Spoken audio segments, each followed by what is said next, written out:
ये है किंगपिन। 4 पहिया वाहनों में, खासतौर से हैवी व्हीकल्स में इस्तेमाल होने वाला एक पुर्जा, जो दरअसल एक पिन ही है और गाड़ियों में एक पिन की तरह ही काम करता है, 2 चीज़ों को कनेक्ट करने के लिए। ये पिन आगे के दोनों पहियों के दाएं या बाएं घूमने के लिए धुरी का काम करता है। बहुत ही मजबूत लोहे का बना हुआ यह पुर्जा वाहनों में इस्तेमाल होने वाला सबसे हैवी, सबसे बड़ा पिन होता है और इसलिए इसे किंग पिन कहा जाता है। मीन्स राजा पिन, मीन्स पिनों का राजा।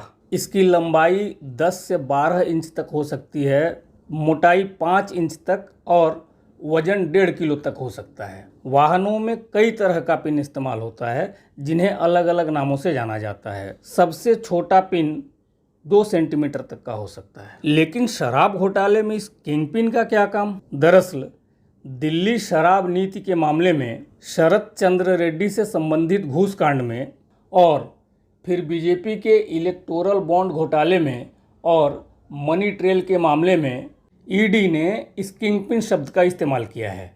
ईडी ने पहले अरविंद केजरीवाल को किंगपिन कहा और बाद में जेपी नड्डा को। बाय द वे, किसको पहले और किसको बाद में कहा और किसको कहा और किसको नहीं कहा, इस बारे मैं कोई दावा नहीं कर रहा।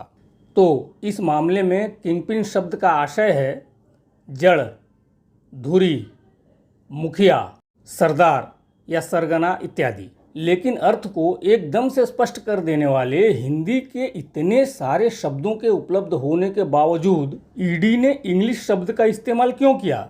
वाजपेयी जी के बाद आजकल सांसद देवी स्मृति ईरानी जी सबसे अच्छे और सबसे सही शब्द डिलीवर कर रही हैं।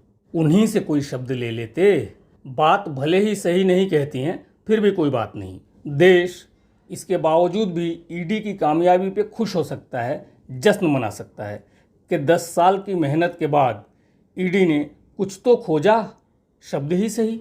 मेरी बात सही लगी हो तो वीडियो को लाइक कीजिए, चैनल को सब्सक्राइब कीजिए और सोशली पॉलिटिकली अनअवेयर्ड लोगों तक इसे पहुंचाइए। नमस्कार।